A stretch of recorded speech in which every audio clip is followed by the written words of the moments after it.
Masayang balita mga Ophirians. Gaya ng ating naipangako, dadalasan po natin ang production ng mga new videos dahil marami pong mga development na nagaganap. Sa video na ito, ilalahad natin kung sino ba talaga ang woman clothed with the sun at ano ang relasyon niya sa two witnesses. Kailangang pansinin na ang propesiya ng woman clothed with the sun ay konektado sa two witnesses. Tatalakayin natin ang totoong kahulugan ng propesiya na yan dahil nababahala kami sa mga kababayan nating gusto nang pumunta sa islands of Batanes dahil yung volcanoes daw doon ang 12 stars ng woman clothed with the sun.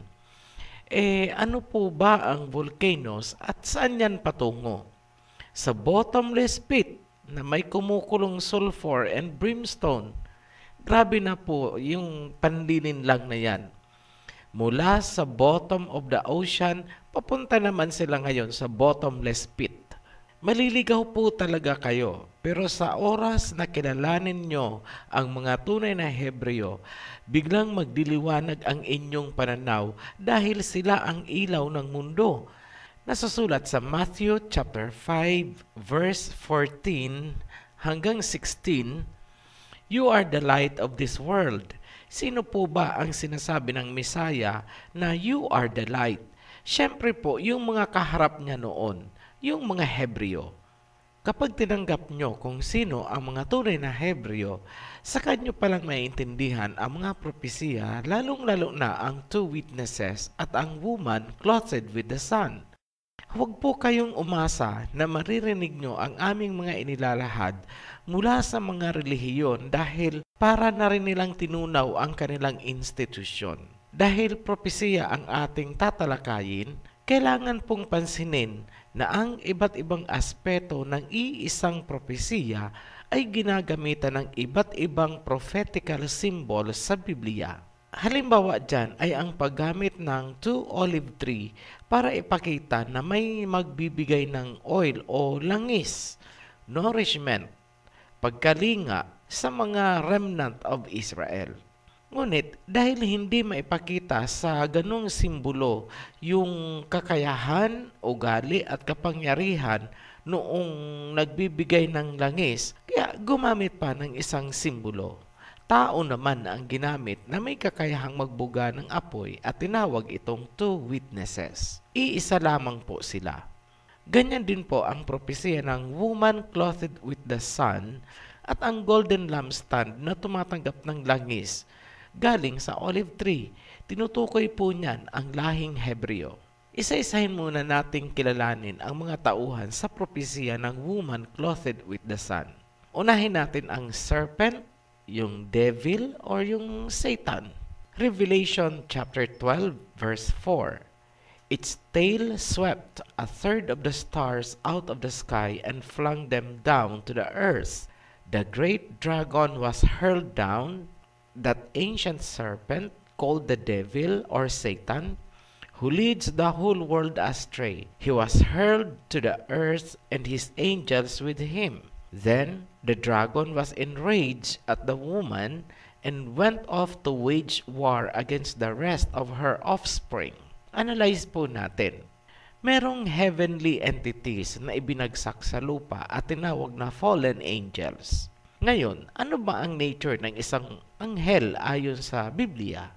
Bilang isang heavenly body, ang isang anghel ay hindi pisikal na kagaya natin kung nasa heavenly realm sila.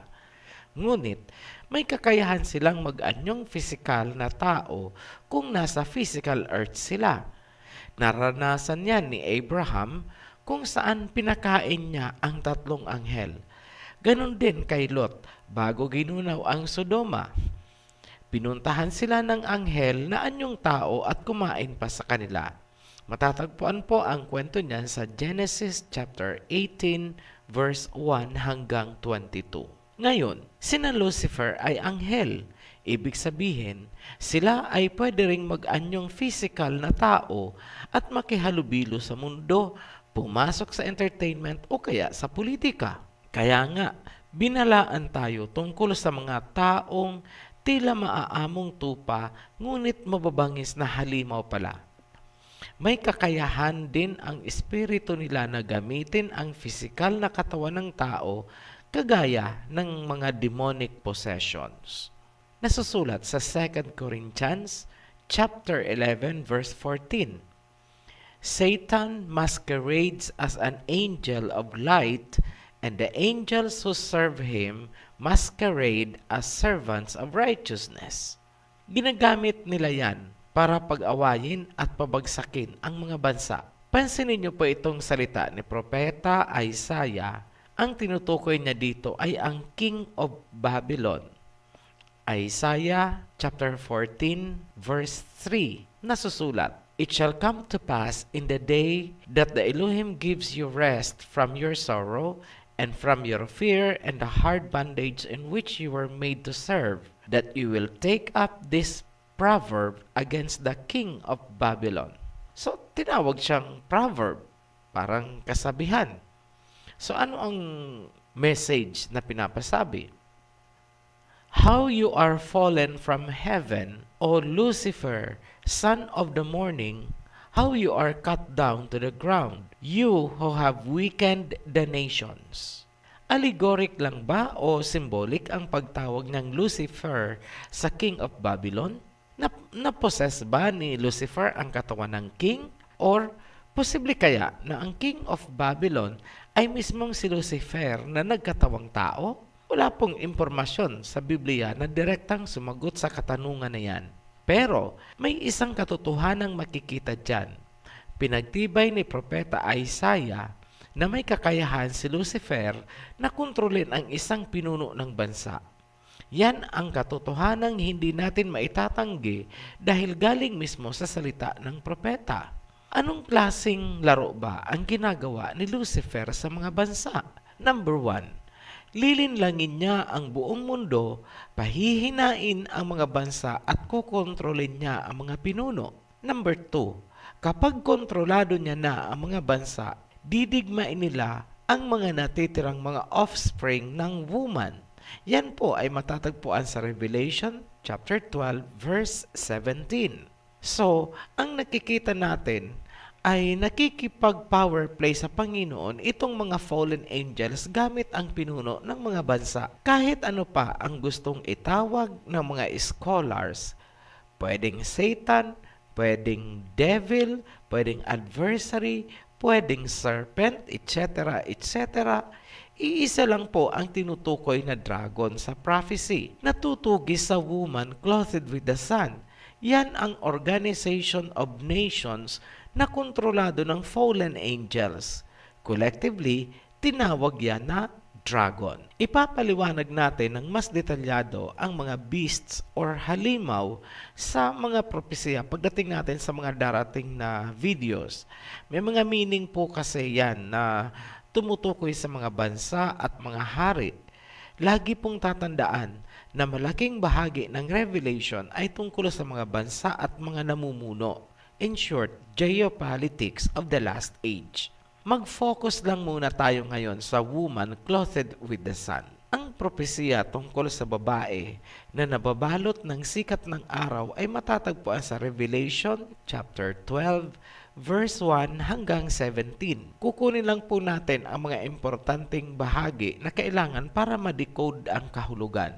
Kung titingnan natin sa biblical context, ang salitang woman ay maaaring tumukoy sa isang lahi, sibilisasyon o bansa. Halimbawa niyan ay ang harlot woman na sinabing siya ang Mystery Babylon.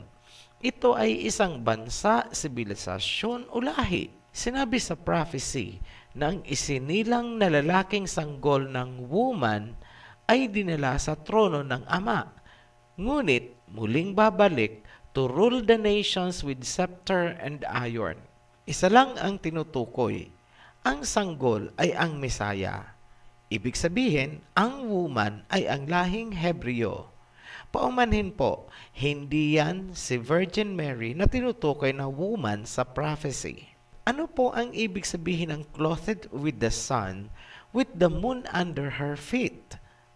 Maraming interpretasyon tungkol dito. Ang iba ay gumamit ng astrology, kaya may mga Venus at kung ano-anong mga constellation at zodiac na sinasabi. May isa namang nagsabi na ang moon ay symbol daw ng isang bansa na Islam sa paanan daw ng Pilipinas at ang stars daw ay mga bulkan sa uluhan ng Pilipinas. Wala pong kahit katiting na suporta yan galing sa Biblia. Ngayon, simple lang po ang pamamaraan ng Ophirian heritage. Unahin natin ang moon under her feet. Yan ang lokasyon kung saan matatagpuan ang woman na tinutukoy. Kailan po ba natin simulang nakikita ang moon? Kapag lumubog na ang araw. Saan po lumulubog ang araw? Sa west. Lokasyon ng woman ang tinutukoy ng moon. Ayon sa Zephaniah chapter 3 verse 10, matatagpuan daw ang remnants of Israel beyond the rivers of Cush. Nasa west po yan ng mundo, sa Africa. So, puntahan natin. Tumawid tayo sa Gihon, beyond the rivers of Cush, andon ang woman. The moon is literally under her feet. Ang tinutukoy sa prophecy ay ang legendary mountains of the moon na matagal nang hinahanap ng mga Roman and Greek map makers mula pa noong panahon ni Ptolemy. Binanggit din ni Edgar Allan Poe sa kanyang El Dorado ang Mountains of the Moon noong 1849.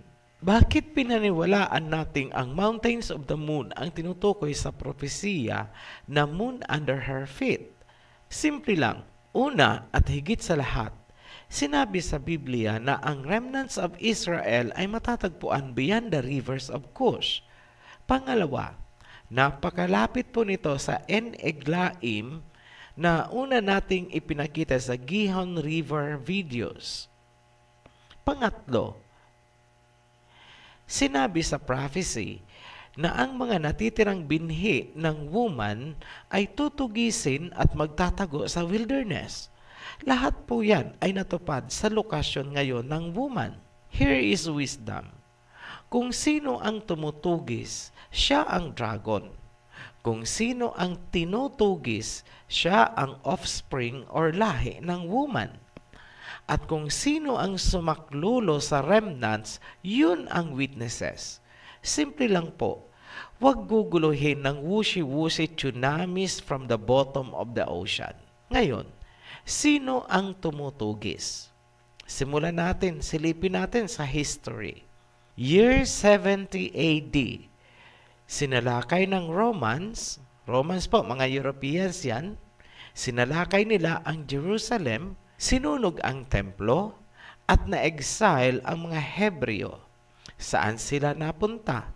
Sa Africa. Simula naman noong 15th century, for 400 years, dire-diretso ang pagdukot sa mga Africans for the transatlantic slave trade. November 15, 1884, nagkaroon ng tinatawag na Berlin Conference. Ang nag-organize po nitong Berlin Conference ay ang first Chancellor ng Germany na si Otto von Bismarck. Isang kasunduan sa pagitan ng mga Europeans ang kanilang pinagtibay during the conference. At sinabi nila na ang kasunduang ito ay pinagtibay in the name of God Almighty. So, ano po yung nilalaman ng kanilang mga kasunduan? Ito ay tungkol sa sistematiko at maayos na territorial invasion sa Africa ng European powers. So, ang Berlin Conference ang maituturing na prototype o kaya old version ng NATO. Paano namin nasabi? Kasi yung original participants ng Berlin Conference ay siya din namang mga significant members ngayon ng NATO. Yan ang pinagsanib na puwersa ng mga Europeans kasama ang United States of America. Tanong, ang Russia ba ay kasali sa Berlin Conference? Yes. Ngunit kung papansinin, siya lang ang walang kinuhang colony sa Africa. At hindi rin siya nakisali sa pagdukot ng mga gagawing alipin. Ano lang ba ang naging participation ni Russia sa conference? Sinagot po yan ng Revelations 11 verse 3. I will appoint my 2 witnesses. Russia is one. So yan po ang tingin namin sa naging papel ni Russia during the conference. Siya ang nagsilbing witness, nagmamasid kung ano ang mangyayari during the conference. Saksi ang Russia kung paanong isinakatuparan ang mga plano at napagkasunduan sa Berlin Conference na pinagtibay in the name of Almighty God.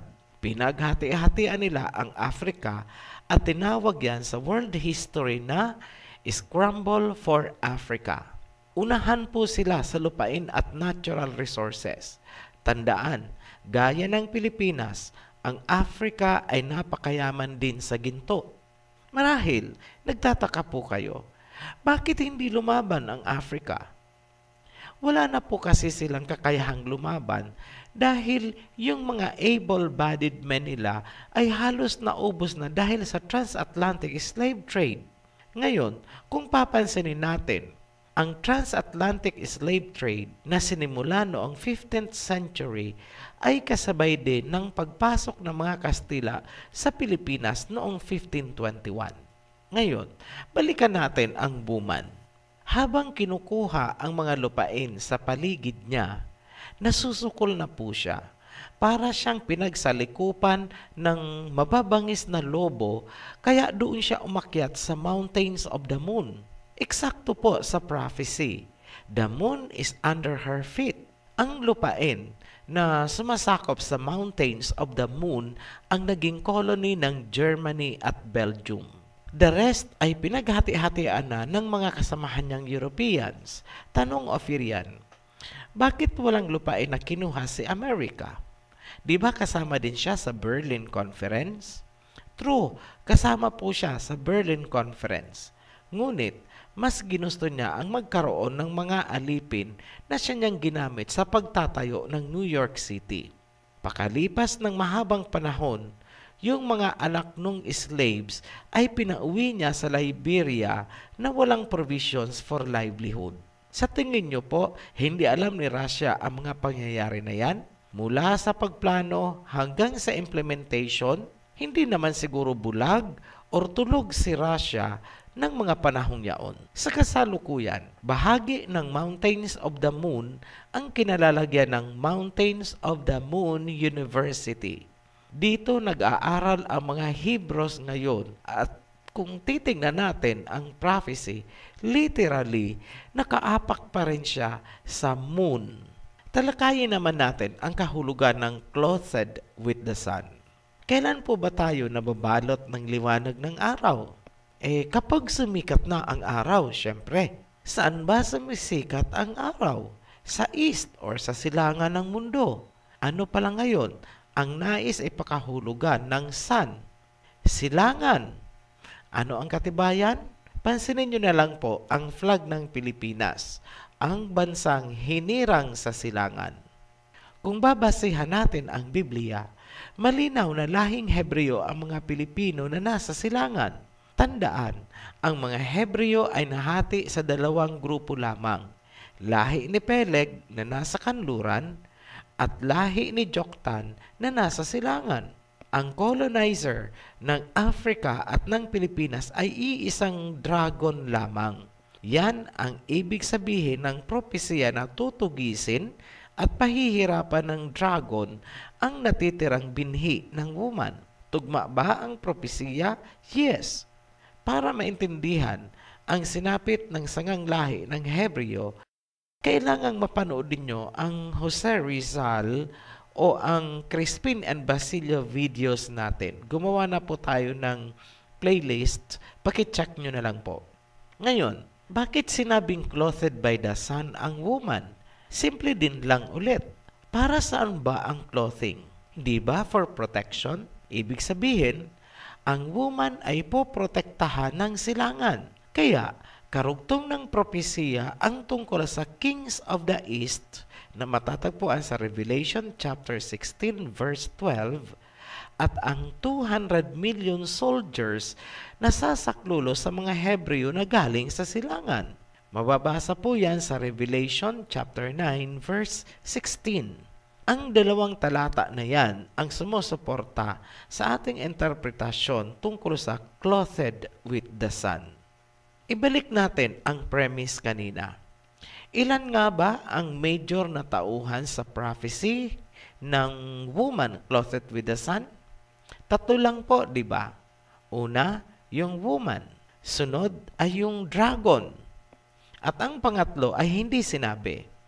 Basta ang nakasulat lang ay mayroon daw mag-aalaga sa woman sa loob ng 1,260 days habang nasa wilderness. Sino ang mag-aalaga? Ito ang 2 wings of an eagle na ibinigay sa kanya. Tingnan muna natin ang katangian ng isang eagle para maintindihan natin. Ang eagle ay isang matapang na ibon. Mataas kung lumipad at matalas ang paningin. Ibig sabihin, nakikita niya o napapansin niya agad kahit sa malayo ang mga nangyayari sa kanyang paligid. May isa pang katangian ang eagle. Sa kabila ng pagiging matapang niya, mapag-aruga siya sa kanyang supling at hindi niya hahayaan na may panganib na makakalapit dito. Ang malapad niyang pakpak ay ginagamit niya para protektahan ang kanyang supling. Ngayon, balikan natin ang woman. Sa simula ng videong ito, sinabi natin na ang woman ay ang lahing Hebreo dahil galing sa kanya ang Misaya na dinala ng Ama sa kanyang trono. Ang woman na ito ay tatanggap ng nourishment sa loob ng 1,260 days. Sa maikling salita, may mag-aalaga at magbibigay ng sustansya sa kanya. Yan po ay matatagpuan natin sa verse 6. The woman fled into the wilderness to a place prepared for her by Elohim, where she might be taken care of for 1,260 days. Sino ang mag-aalaga? Kung natatandaan pa, ang 2 witnesses ay mag-testify sa loob ng 1,260 days din. Pansinin po na pareho ang time frame, 1,260 days. Nasusulat sa Revelations 11 verse 3, "And I will appoint my 2 witnesses, and they will prophesy for 1,260 days, clothed in sackcloth." Tandaan natin na doble kara ang 2 witnesses. Siya din po yung 2 olive tree na nagbibigay ng langis sa lampstand. Ang ibig sabihin, ang 2 witnesses bilang olive tree ang source ng nourishment para sa woman sa loob ng 1,260 days. Tandaan na ang woman at ang golden lampstand ay iisa lamang. Sila ang mga Hebreo. Lumabas ngayon na ang 2 wings of an eagle ay ang 2 witnesses. Ngayon, ang wings of an eagle ay nangangahulugan din ng proteksyon. Ang bansa ng two witnesses ang panggagalingan ng 200 million soldiers kasama ang Kings of the East na sasaklulo at magbibigay ng proteksyon sa mga Hebreo. Yan ang ibig sabihin ng clothed by the sun. Lastly, ang 12 stars po ay 12 apostles na mga Hebreo. Hindi po yan ang islands at volcanoes sa may Batanes sa tuktok ng Pilipinas. Doorway po yun papunta sa bottomless pit. Marahil nag-iisip kayo, nagbibiro po ba kami? Hindi po. Seryoso po yan na talagang ang mga volcano ay mga entrance to the bottomless pit dahil papunta na po yan sa kailaliman o pinaka-core ng ating mundo. So, yan ang mga tinutukoy sa Biblia na doon daw itatapon si Lucifer sa bottomless pit, o kaya may isa pang talata sa Biblia na ang halimaw daw ay nanggaling sa bottomless pit, yung papatay doon sa two witnesses, di ba? Galing sa abyss or bottomless pit. So, hindi ko po maintindihan kung bakit ang daming naniniwala dyan sa bottom of the ocean at bottomless pit. So, but anyway, klarado na po ang prophecy ng woman clothed by the sun na ilahad din natin ang relasyon niya sa two witnesses. Huwag po kayong magpapalinlang sa mga bulaang propeta na nagsasabi na ang dragon ay ang China. Marahil alam ng propetang si John na lilituhin tayo pagdating ng huling araw. Kaya inilarawan niyang mabuti na ang dragon na tutugi sa woman ay may 7 ulo at 10 sungay. Maliwanag na hindi yan ang dragon sa Chinese mythology. So, huwag po magpapaloko sa mga anti-China at anti-Russia propaganda ng mga banyaga. Ipapaliwanag natin yung mga beast and dragons ng detalyado sa mga darating na video. Gaya po ng nasabi natin kanina, malalim po ang kahulugan niyang 7 ulo, 10 sungay, yung mga crown, lahat po yan. May mga kahulugan na tumutukoy sa mga bansa, mga hari at mga organisasyon na may kaugnayan sa Europe.